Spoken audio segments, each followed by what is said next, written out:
This episode has been brought to you by GoDaddy. Visit GoDaddy.com and use offer code Jeff20off or Jeff295 for great discounts. And by BitGravity, the exclusive HD provider of the Tech Buzz Network. For live streaming of Mission Critical events, trust BitGravity. Visit BitGravity.com for more information. And by New Tech, the makers of the TriCaster 40. Stun your viewers, not your accountant. Visit newtech.com and find out more about all the TriCaster line. Greetings! What a jam-packed show we have today here on the Jeff Adams Show.tv. Streaming live, 3:30 Eastern Standard Time. We are here. I'm back from Haiti, conquering sickness. And if I sound like a hack, like I'm smoking a pack or two, forgive me. Because if I laugh, which we were laughing in the pre-show a little bit, I sound like a complete hack. But without further ado, I want to introduce my co-host, the Merry Monk of Love. Glad to have you back. What's new? What's happening? Looks like you shaved your head again. That looks good. All for you, man. It's good to be back. Sorry I missed last week. Would love to talk to anybody that wants to call in today. 1-888-547-8383. Man, I am so impressed with this lineup and what you have planned for us, Jeff. Man, I got to tell you, I'm excited. And it's an honor to have this guest on today because, in the 90s, they revolutionized hip-hop for the white dude. Because, early on, you had Vanilla Ice, you had Third Base, you had the Beasties. But even in the 90s, the Beasties kind of went the alternative route, started playing instruments. But this group and this member of this group really revolutionized for a white person just to be who they are.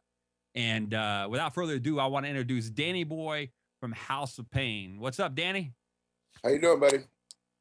Doing well. I'm so glad you're on the show today, man. It's a real pleasure to have you, man. I've been a big fan for many, many years, and I still, to this day, bump House of Pain records to this day. Well, I appreciate it. It's always nice. But you're not really here for House of Pain. We're here for something else. But we talked earlier. I wanted, if it's okay, we can talk a little bit about House of Pain, and we can talk about whatever you want, my friend. I'm an open book. Okay, so quick question for you: what's the background of House of Pain when it all kind of happened? Like from what I remember from the story is you came up with the name of House of Pain, correct? Yeah, in a nutshell, I knew Everlast from high school, and I remember when he had a deal with Ice-T. He was doing his Rhyme Syndicate thing. I was, a fan of his first record, but for me, it was missing something, and it felt like it was all over the place, and it was in a climate of hip hop where if you were white, you were saying something because it was only like one, a handful of people that I ever seen in a hip hop club that were white and that was like really holding their own. And Eric and me were one of those, one of two of those dudes. There was a few of us, but and when his deal fell through and it didn't pop off for him, I was like, look, let's make this thing, let's do this. But you're Irish, I'm Irish. Let's do us. Let's stop. Let's do what we came to do, which was drink, fight, and the other F. And the truth is, like I said, there was that point of hip hop. There was a lot of like. People call it, I would hear the term white devil a lot. And there was like a lot of that kind of stuff going on, like all of a sudden we were like involved in hip hop. And next thing I know, I was hearing a lot of like people, say derogatory things. I was like, yo, bro, we've been here since day one. So really, if we're going to do House of Pain, let's do it our way. Let's grab the Irish flag and do our thing and be who we are. And that's what we did. And, the rest is history.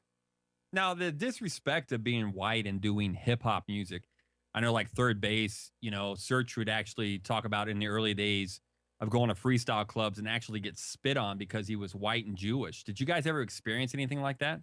Never. I wouldn't have that. You know what I mean? It was more, it was more from like you're, I hate to say it, but like dudes we ran with, like, as, it wasn't like, how do I say it? Never. No, listen, nobody will ever spit on me. That's just not going to happen. I'm not trying to be a tough guy, but I can't go for that.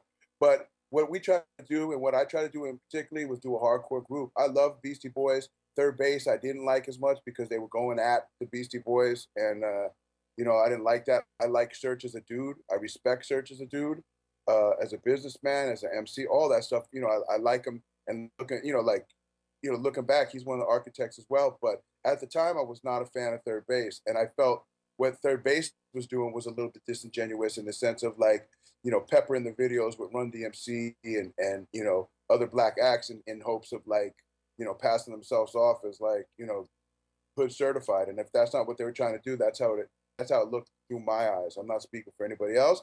And that's not how we roll. That wasn't how we did. So it was like, let's do us. And, we did us, and that was it. So. And it was such a fresh air for white MCs. I was an MC. I don't look like an MC, but I was back in the day. And when the House of Pain record dropped, I mean, it was just it was like, wow, I can rap and be myself. Thanks to these guys, whatever I want to do, I'm able to do because these guys just said, hey, this is what I'm about. This is my culture, and I'm gonna rap. And I love rap music, and this is how we do it.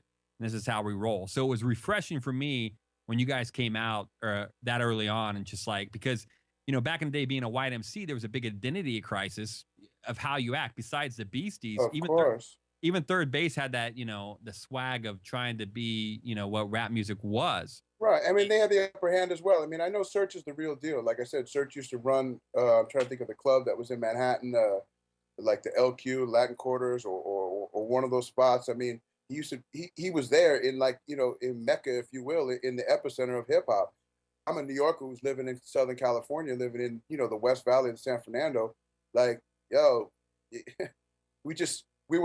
we were disconnected. So in order to, be involved, man, we really had to like roll up our sleeves and take what we wanted instead of, so like I said, not taking nothing away. I think, and I apparently they're doing a Third Base reunion show in Brooklyn. I just seen Serch posted. Serch is a stand-up dude. We met him later in life, and we hung out. But early on, man, I couldn't be bothered with that. And I was a Beastie Boy fan from day one.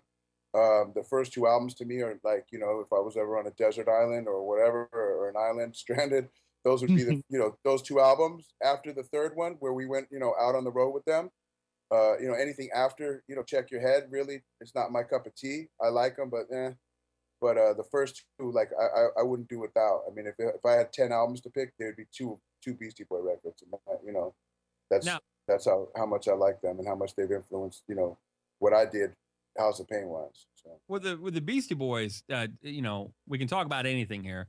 So when you guys went out on tour, you actually guys went early on. You went out with the Beastie Boys, and for some reason, you guys got kicked off the tour. What happened there? I always was curious about that. Yeah, they brought us on our first tour, man. We only had a single out at the time. We had Jump Around. Obviously, it was a big single. If you can have a single, that's the one to have.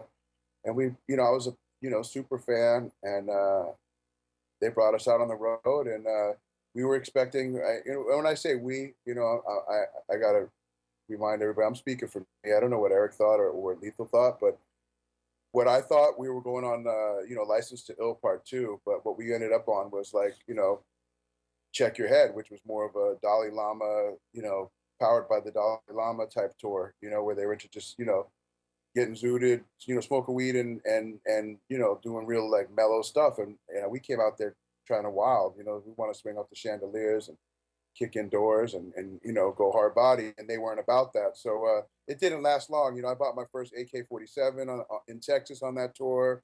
It didn't help that I was running around backstage with AK-47, and I still have it. Actually, I want Eric Hayes to paint the Check Your Head logo on the gun. But it was just, we were just young, man, and we just wanted to bug out, and they weren't having it. So by the time it made it back to LA, all things had it just had degraded down to it was bad. They were putting us on before the doors were open. Doors were opening at 8. They wanted us on stage at 8 pronto. Our set was 20 minutes, so it was like if you got there at 9 o'clock, you'd miss our stuff, and the single was too big for that, and we weren't having it, so we were bumping heads the whole way long, and we got thrown off. By the time we left LA, we got thrown off. We did 2 more shows unknowingly while they figured out how to tell us, and then it was off, and that's it. And same thing, man. Like at the time, our feelings were hurt. My feelings were hurt.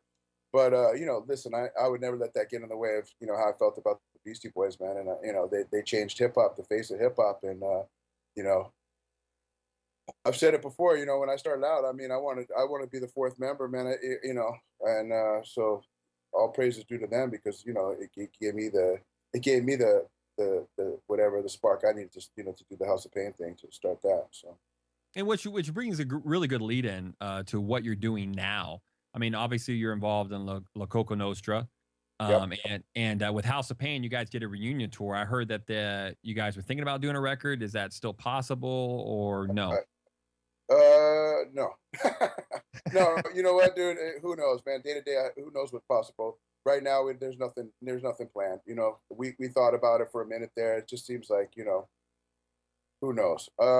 Either way, we did the reunion tour. It was cool, and we do the La Coca Nostra still. We do a few shows here and there, which is me, Ill Bill, and Slane. Shout out to those dudes, man, because we still do what we came to do. And other than that, man, yeah, it leads me to the Delta Bravo, and 40 years old. I'm 44 actually, but when I hit 40, it was like I needed a change, and I started doing just the stuff that was like available to do. I don't have a ton of money to spend, and don't have you know, it, I wanted to do something that was not only affordable but fun, and that I could do with other people. And I started doing this, this urban exploration stuff. So, yeah, that's what we do now. And on to that, I mean, the cool thing with this is it's I became, obviously I was a fan of House of Pain, and we were friends on Facebook. So I caught wind of the Delta Bravo. But speaking of the Beastie Boys, with the Delta Bravo, explain MCA days with the Beastie Boys and how you were involved with that, and your background with that. That's really interesting because losing MCA, over a year ago, was a big hit for hip hop and alternative music, just as a whole. So what exactly, who started MCA days in New York, and how did— I forget the dude's name off the top of my head. I want to say like Kevin something. I forget Bernard's or something. I'm not probably saying it right. But what the deal is that when he died, the kid decided to take his boombox to like somewhere in Manhattan. I'm trying to think where they had it, Union Square or something, and just like honor MCA's life, man. A lot of people showed up. I know Ad Rock showed up from the Beastie Boys, and the press picked up on it, and there was a couple thousand people or whatever that showed up, like just off the top, just because they were stunned, and just to celebrate his life. So they decided to do it, the 1 year anniversary. So my man DS in Brooklyn hit me up. He was like, "Yo, if I can get you out here, would you come do this?" I said, "I'd be honored," and